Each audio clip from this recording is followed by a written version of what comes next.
নমস্কার, বাংলার মন থেকে বলছি সন্ময় বন্দ্যোপাধ্যায়। নির্বাচন মিটে গেছে, ফলাফল বেরিয়ে গেছে। 292 এনডিএ, 232 ইন্ডি জোট।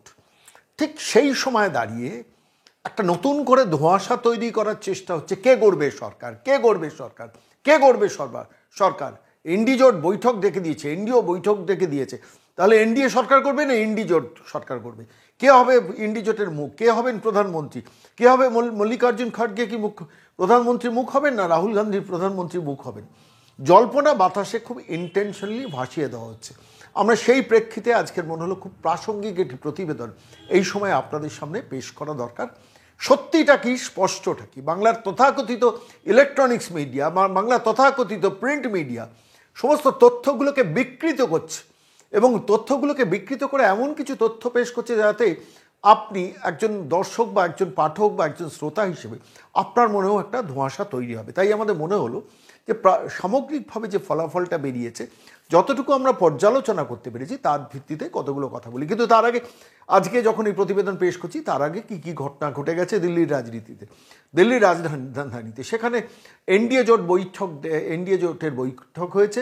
সেখানে অমিত শাহ মিটিংয়ে ছিলেন, নরেন্দ্র মোদী বৈঠকে ছিলেন নীতিশ কুমার, ছিলেন চন্দ্রবাবু নাইডু, ছিলেন অজিত পাওয়ার, ছিলেন একনাথ শিন্ডে এবং আরও কয়েকজন নেতা নেত্রী ছিলেন যারা এনডিএ জোটের বৈঠকে ছিলেন। সেখানে যেটা ঠিক হয়েছে সেটা আজকে বিকেল 4টের মধ্যে সেই বৈঠক শেষ হয়েছে। সেই বৈঠক থেকে যে সিদ্ধান্ত হয়েছে সম্ভবত আজকে রাত্রিবেলা, রাত্রি 8টার সময় ভারতবর্ষের রাষ্ট্রপতির কাছে জানাতে যাওয়া হবে যে, এবং তার পরবর্তীকালে সম্ভবত 8 তারিখ সংসদের সেন্ট্রাল হলে সেখানে একটা মিটিং করে সেখানে নরেন্দ্র মোদীকে এনডিএর সংসদীয় দলের নেতা হিসেবে নির্বাচিত করাবে এবং সেখান থেকে সরাসরি ভারতবর্ষের রাষ্ট্রপতির কাছে যাওয়া হবে, গিয়ে সেখানে সরকার গড়ার দাবিটা পেশ করবে এনডিএ। এই ঘটনা যখন ঘটছে সেই সময় দিল্লিতে বিকেল 4টের পর বৈঠকে ঢুকলেন রাহুল গান্ধী, প্রিয়াঙ্কা গান্ধী, সোনিয়া গান্ধী। একটি পরিবারের মা, ছেলে, মেয়ে তিনজনে ঢুকলেন মল্লিকার্জুন খড়গে, ঢুকলেন জয়রাম রমেশ, এরা ঢুকলেন। আমরা টিভির পর্দায় সেটা দেখলাম অন্যান্য লালু প্রসাদ যাদবের হয়ে তেজস্বী যাদব, অখিলেশ যাদব, সমাজবাদী পার্টির হয়ে এমকে স্ট্যালিনের প্রতিনিধি বা স্ট্যালিন নিজেও সম্ভবত ঢুকেছেন, আমরা সেটা ঠিক খেয়াল করিনি। এবং অন্যান্য এনডি জোটে যারা শরিক ছিলেন, সিপিআইএমএলের, সিপিএমের, সিপিআইয়ের সবার প্রতিনিধিরা কেউ না কেউ গেছেন। এবং সেই বৈঠকে বিকেলবেলা তাদের মধ্যে নিজেদের আলোচনা হবে যে তারা শেষ পর্যন্ত ভারতবর্ষের সরকার গড়ার দাবিদার হবে কি হবে না, অথবা অন্যান্য কিভাবে যদি বিরোধী দলে বসতে হয় তাহলে কিভাবে বসবো, সামগ্রিকভাবে সেই ঘটনাগুলো আলোচনা হবে। কি সিদ্ধান্ত হবে সেটা আপনারা হয়তো ইলেকট্রনিক্স মাধ্যমে জানতে পারবেন, আমি সেটা নিয়ে ব্যাখ্যায় যাচ্ছি না। কিন্তু ইন্ডি জোটের ভেতরের রসায়নে একটা খুব ইন্টারেস্টিং ডেভেলপমেন্ট হয়েছে। আমি সেইটা আপনাদের কাছে পরবর্তীকালে অন্য একটি প্রতিবেদনে বলবো। কিন্তু আজকে আমার মনে হলো যে গোলটা পাকিয়ে দেওয়া হচ্ছে যে কে সরকার করবে, এনডিএ না ইন্ডি জোটে। আচ্ছা বলুন তো, 292 সংখ্যাটা বেশি না 232 সংখ্যাটা বেশি? 232 থেকে এনডিএর সরকারের, মানে আমি বলছি সমর্থনের সংখ্যার পাল্লাটা হচ্ছে 292। তাহলে এই ধোঁয়াশাটা তৈরি করানো হচ্ছে কেন? তৈরি করানো হচ্ছে তার কারণ এর মধ্যে এমন দুজন ক্যারেক্টার আছেন। একজন হচ্ছে নীতিশ কুমার, জনতা দলের ইউনাইটেডের যিনি নেতা, বিহারে যিনি মুখ্যমন্ত্রী তিনি রয়েছেন, আর রয়েছেন চন্দ্রবাবু নাইডু, যিনি অন্ধ্রপ্রদেশের সদ্য বিধানসভা নির্বাচনে বিজেপির সঙ্গে হাত মিলিয়ে নির্বাচনে জিতেছেন। সেখানে ওয়াইএসআর কংগ্রেসকে সরিয়ে সেখানে জগমোহনকে সরিয়ে সেখানে চন্দ্রবাবু নাইডু পরবর্তী মুখ্যমন্ত্রী হচ্ছেন অন্ধ্রপ্রদেশে। ফলে এই দুজনকে নিয়ে সংশয় কেন? এদের অতীতের ট্র্যাক রেকর্ড বলছে। আপনারা জানেন নীতিশ কুমারকে পল্টুরাম বলা হয়। আজকে বিজেপির সঙ্গে, কালকে বিরোধীদের সঙ্গে, আজকে বিজেপির সঙ্গে তো কালকে বিরোধীদের সঙ্গে। 4বার বোধহয় দিকবদল করেছেন, কিন্তু তিনি বিহারের মুখ্যমন্ত্রীর পদটাকে বাঁচিয়ে রেখেছেন। এক।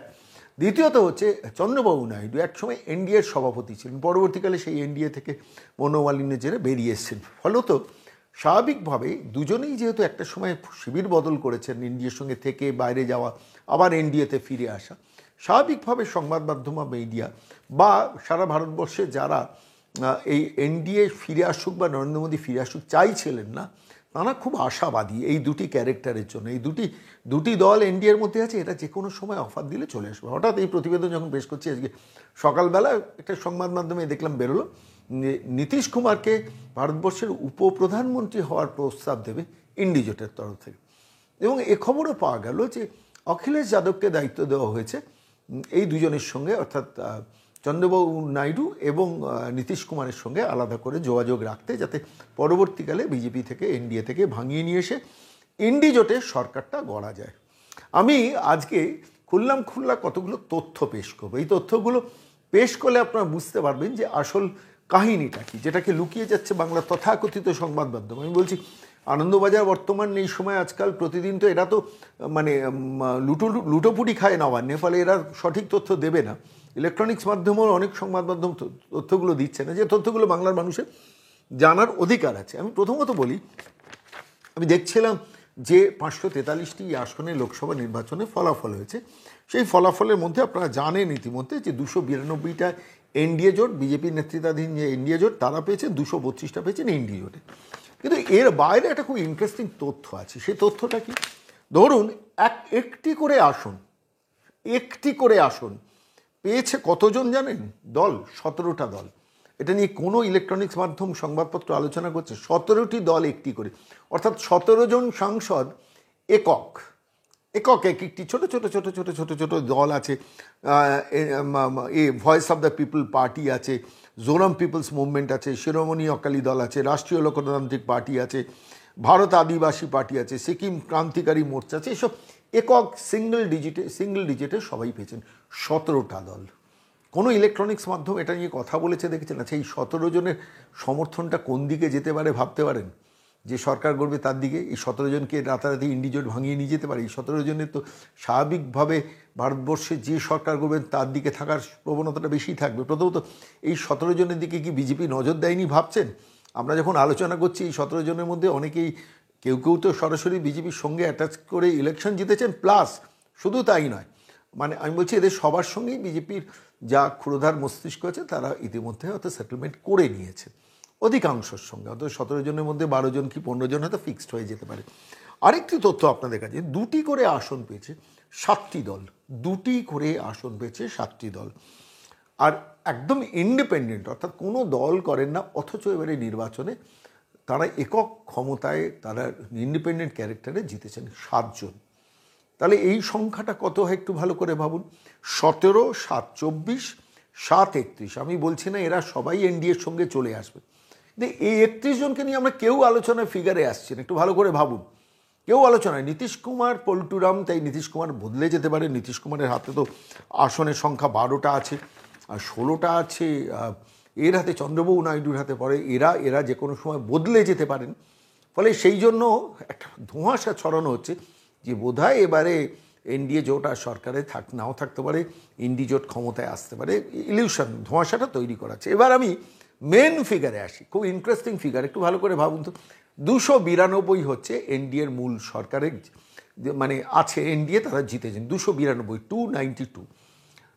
সংখ্যাগরিষ্ঠতা পেতে গেলে, অর্থাৎ সরকারে যেতে গেলে কতজনের সমর্থন দরকার? 272।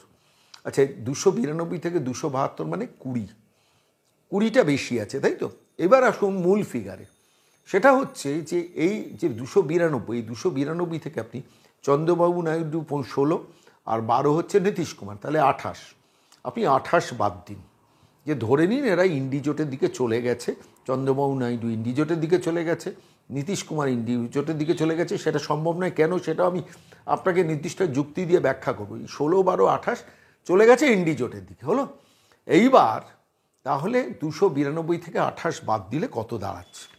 আলটিমেটলি সংখ্যাটা কত দাঁড়াচ্ছে একটু ভালো করে ভাবুন। 16, 12, 28, 292 থেকে বাদ দিলে আমি যতটুকু বুঝছি যে এই মানে আমি একটু অন্যভাবে অঙ্কটা আপনাদের বলছি। 292 থেকে 28 মানে 12, 12-র সঙ্গে আরও 16 ধরুন, সব মিলিয়ে যে সংখ্যাটা যাচ্ছে সেটা 260-এর কাছাকাছি। কেন? আমি আরেকটা যুক্তি দিয়ে আপনাদের তথ্য দিয়ে পেশ করছি। ধরুন 240 জন বিজেপির এককভাবে জয়ী প্রার্থী আছেন, তো তার সঙ্গে 7, 5, 4 3টি, অর্থাৎ 7 জন আছেন শিবসেনা একনাথ শিন্ডের দলের সাংসদ।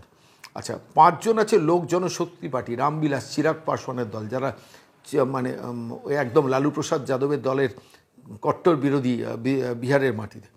আর রয়েছেন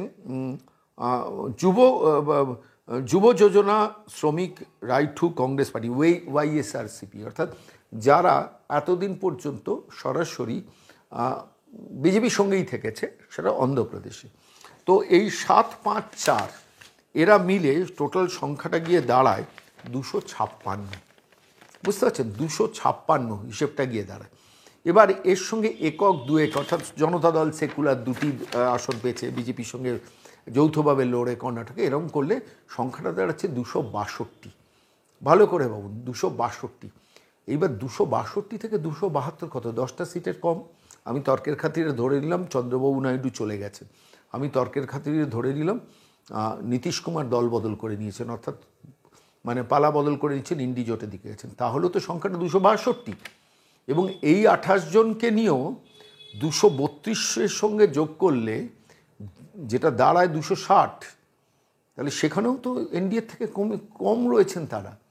তাহলে এরা দুজন চলে গেলেই এরা সরকার গড়তে পারবে না। যে ন্যারেটিভটা তৈরি করা হচ্ছে, সেই ন্যারেটিভের যথার্থতা কোথায়? কারণ আমি আপনাদের কাছে একবারে আমি একটু স্পেসিফিক তথ্য আপনাদের কাছে দেবো। সেটা হচ্ছে, দেখুন 3টি করে আসন আছে 3 দলের, আম আদমি পার্টি, ঝাড়খণ্ড মুক্তি মোর্চা, আইইউএমএল, এরা ইন্ডি জোটের দিকে থাকা স্বাভাবিক। কিন্তু বাকি ইন্ডিপেন্ডেন্ট 7 জন, 2টি করে আসন 7টি দলের এবং 1টি করে আসন 17 জনের। এই এন্টায়ার 30-32 জনের এন ব্লক টিমটা কিন্তু চলে যাবেন স্বাভাবিকভাবে এনডিএর কাছে। এনডিএ অলরেডি হয়তো গতকাল রাত থেকে আজকে সন্ধ্যের মধ্যে তাদের সঙ্গে সেটেলমেন্ট করে ফেলেছেন। ফলত নীতিশ কুমার এবং চন্দ্রবাবু নাইডু দিক বদল করলেও মারাত্মক কিছু হেরফের হবে না, কেন তখন যে কোনো মূল্যে যে কোনো সরকার ভেঙে যেতে পারে। আপনারা দেখেছেন একনাথ শিন্ডের সরকার কীভাবে ভেঙে গেছে, আপনারা দেখেছেন শরদ পাওয়ারের এনসিপি কীভাবে ভেঙে গেছে। ফলে ভারতবর্ষের রাজনীতিতে 272 পৌঁছতে বিজেপি অল আউট এফার্ট দেবে, এটা একটা স্বাভাবিক যুক্তি। আমি দ্বিতীয় যে যুক্তিটা আপনাদের কাছে বলবো, যে নীতিশ কুমার কেন এনডি জোটের দিকে যাবেন না, তার স্পেসিফিক কারণ আপনাদের খুব পরিষ্কার বলি। নীতিশ কুমারকে যে অফারই দেওয়া হোক, নীতিশ কুমারকে হয়তো দেওয়া হলো ইন্ডি জোট যদি সরকার করে ভারতবর্ষের পরবর্তী প্রধানমন্ত্রী হবেন নীতিশ কুমার আপনি, তিনি তেজস্বী যাদবকে রাজ্যপাটটা ছেড়ে দিলেন। তারপরের দিন যদি সরকারটা চলে যায়, তিনি আর বিহারের মুখ্যমন্ত্রী হতে পারবেন? উল্টে আমার যেটা মনে হয়, নীতিশ কুমার অন্য কাউকে মুখ্যমন্ত্রী করে দরকারে এনডিএ জোটের উপপ্রধানমন্ত্রী হয়ে যেতে পারেন। আমি নীতিশ কুমারকে যতটুকু চিনেছি, ব্যক্তিগত স্বার্থ তো থাকে, আমার রাজ্যটা তো চালাতে হবে। এনডিএ জোট সরকার চালালো ওদিকে, আমাকে বাদ দিয়ে আমি বিহার চালাতে পারবো? বিহার চালানো সম্ভব নীতিশ কুমারের পক্ষে? চন্দ্রবাবু নাইডুর কথা বলি। চন্দ্রবাবু নাইডু যে সময় এনডিএর চেয়ারপারসন ছিলেন, পরবর্তীকালে যখন মান অভিমান হলো, চন্দ্রবাবু নাইডু বিজেপি সঙ্গ ছেড়েছিল, সেই সময় অন্ধ্রপ্রদেশের জন্য কেন্দ্রীয় সরকারের কাছ থেকে যা তিনি আদায় করেছিলেন, যার জন্য তিনি আবার এই কামব্যাক করলেন, ফিরে এলেন, কারণ মানুষ সেইটাকে এখন মনে রেখে তাকে আবার মসনদে বসিয়েছে। চন্দ্রবাবু নাইডুর রাজনীতি যারা জানেন, বিশেষ করে আমি 2টো ক্যারেক্টারের কথা বলবো, আরেকজন খুব তাড়াতাড়ি অপ্রাসঙ্গিক হয়ে গেলেন, তিনি হচ্ছে নবীন পটনায়ক। নবীন পটনায়ক, চন্দ্রবাবু নাইডু, তারা রাজ্যের স্বার্থটা প্রায়োরিটি সবসময় দেন। এবং এই রাজ্যের স্বার্থের ক্ষেত্রে যেহেতু অন্ধ্রপ্রদেশে বিজেপির হাত ধরে সেখানে অন্ধ্রপ্রদেশের মসনদে এসছেন, চন্দ্রবাবু নাইডুকে আগামী 5 বছর প্রমাণ করতে হবে তার কিন্তু দিল্লির মসনদের দিকে লক্ষ্য থাকবে না। দিল্লিতে তিনি উপপ্রধানমন্ত্রী হয়ে কিছুতেই যাবেন না, নীতিশ কুমার যেতে পারেন, তিনি যাবেন না।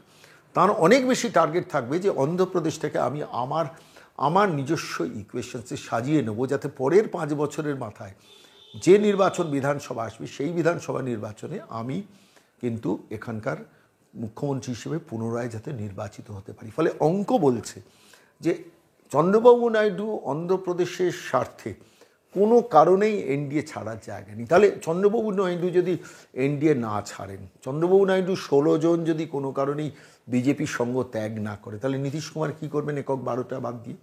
তাহলে তো বিজেপি সরকারে থাকবে, এনডিএ সরকারে থাকবে, ক্ষমতায় থাকবে। আর বিহার চালাতে পারবেন মাইনাস কেন্দ্রীয় সরকারের সাহায্য ছাড়া, মাইনাস বিজেপি। কারণ তখন তেজস্বী যাদবের সঙ্গেও তো সম্পর্কটা ইতিমধ্যে খুব তেতো হয়ে গেছে। ফলে সেই জায়গায় দাঁড়িয়ে বিহারের মাটিতে তেজস্বী যাদব মোর কমফর্টেবল না বিজেপি মোর কমফর্টেবল? বিজেপি তাকে বিহার শাসন করার ফুল দায়িত্ব দিয়ে দেবে, রেসপন্সিবিলিটি দিয়ে দেবে, যে বিহার আপনার থাকলেও আমরা অ্যাসিস্ট করব, কেন্দ্র থেকে অ্যাসিস্ট করব, রাজ্য থেকে অ্যাসিস্ট করব। কিন্তু নীতিশ কুমার যদি ইন্ডি জোটে যায়, তাহলে কিন্তু নীতিশ কুমারকে ওই মুখ্যমন্ত্রীর পদে দেখতে চান না তেজস্বী যাদব। এই যে স্বার্থের সংঘাত, এই স্বার্থের সংঘাতটা নিয়ে আমরা কেউ আলোচনা করছি না। দেখুন, পল্টুরামরা যে কোনো সময় যে কোনো দলে যেতে পারেন, কিন্তু সেটা অন্য কথা। কিন্তু তাদের নিজেদের ব্যবসায়িক স্বার্থে, অর্থাৎ পলিটিক্স ইজ আ বিজনেস, এখন সেই বিজনেসের ইন্টারেস্টে, বিজনেস টিকিয়ে রাখার জন্য নীতিশ কুমার আপাতত 3-4 বছর কোনো ভুল করবেন না, এবং তার মধ্যে নরেন্দ্র মোদী সরকার আমার মনে হয় অনেকটা গুছিয়ে নেবে, এবং ভারতবর্ষের রাজনীতিতে যা অনেক রাজনৈতিক দল ভেঙে যাবে। এই যে 33 জনকে জিতিয়েছেন সমাজবাদী পার্টি উত্তরপ্রদেশে, তারা সমাজবাদী পার্টির সাংসদ হিসেবে থাকবেন তো? প্রশ্নটা থাকলো। ছোট ছোট টুকরো তিনটে চারটে করে দল। আমি একাধিক দেখছিলাম, তালিকা দেখছিলাম, সে তালিকা দেখতে গিয়ে দেখছিলাম 4জন করে সাংসদ আছে 3টে দলের, 3জন করে সাংসদ আছে 3টে দলের, 3জন করে সাংসদ আছে 3টে দলের, 2জন করে সাংসদ আছে তো আপনাদের বললাম 7টা দলের। এই টুকরো টুকরো ছোট ছোট দলগুলো তখন মুহূর্তের মধ্যে ভেঙে যেতে পারে। সাংসদ তখন, দেখুন ভারতীয় রাজনীতিতে সাংসদ কেনা বেচা নতুন কোনো কথা নয়, আমি বলছি না যে কেউ করেনি, করেছে অতীতে অনেকেই, আবার ভবিষ্যতেও হতে পারে, খুবই স্বাভাবিক। 272 পৌঁছানোর জন্য BJP will lay down their best of their efforts. যেখানে দাঁড়িয়ে 16, 12, 28 থেকে 20 এগিয়ে আছে, অর্থাৎ আপনার 8টা শর্টফল হবে। নীতিশ এবং এই চন্দ্রবাবু নাইডু এরা দুজনেই দিকবদল করলে সেখানে 8টা শর্টফল হবে। সেই 8টা শর্টফলের জায়গা থেকে এই 17-র কী ভূমিকা হবে, এই 14-র কী ভূমিকা হবে, এই 7-এর কী ভূমিকা হবে, অর্থাৎ 17 মানে একটি করে দল, 7 মানে হচ্ছে 7 জন ইন্ডিপেন্ডেন্ট, 2 জন করে যে দলগুলো আছে তাদের কী ভূমিকা হবে, সেটাও খুব ইম্পর্টেন্ট হয়ে যাবে। আর এদের কি বিজেপি নিজের বাউন্ডারির বাইরে রাখবে? আমার মনে হয় না। আপনারা দেখবেন অচিরেই, আমার নিজস্ব সেটা স্পেকুলেশন, অচিরেই 292 এনডিএ জোট, অচিরেই দেখবেন এনডিএ জোট 315, 310, 305 হয়ে গেছে। খুব অস্বাভাবিক নয়, কেন সিঙ্গল পলিটিক্যাল পার্টি বা ইন্ডিপেন্ডেন্ট হিসেবে যারা নির্বাচিত হবেন তারা তো তাদের কিছু ইন্টারেস্ট দেখবে। আর দিল্লির মসনদে নরেন্দ্র মোদীর সরকার বসলে তখন সেই ইন্টারেস্ট ফুলফিলের কোটাটা সব থেকে আগে রিজার্ভ করে দেবেন। অর্থাৎ আমাকে যাতে নীতিশ কুমার এবং কোনো কারণে চন্দ্রবাবু নাইডু ডিস্টেবল না করতে পারে, সেই অঙ্কটা তারা গুছিয়ে নেবেন। এটাই কিন্তু ভবিতব্য। এটা নিয়ে কেউ কোনো ইলেকট্রনিক্স মিডিয়া, প্রিন্ট মিডিয়া আলোচনা করছে। আর আমার মনে হলো বলে আমার অবজারভেশনটা রাখলাম। দেখুন, এনডিএ 5 বছর সরকারে থাকতে এসছে, এবং এই 5 বছরের মধ্যে এনডিএর স্ফিয়ারটাকে, মানে সংখ্যাটা কিন্তু 292 থেকে 302 হতে পারে, 312 হতে পারে, মিলিয়ে নেবেন ভবিষ্যতে। আমি কি বললাম, এনডিএ কিন্তু ঘর গুছিয়ে খেলতে নেমেছে, এবং ইন্ডি জোটের বৈঠকের আগে এনডিএ জোট বৈঠক শেষ করে রাত 8টায় রাষ্ট্রপতির কাছে যাওয়ার সিদ্ধান্ত নিয়েছে। অর্থাৎ খেলা শুরুর মুহূর্তেই 2 গোল দিয়ে এনডিএ শুরু করলো। এনডিএ 5 বছরের জন্য থাকতে এসছে।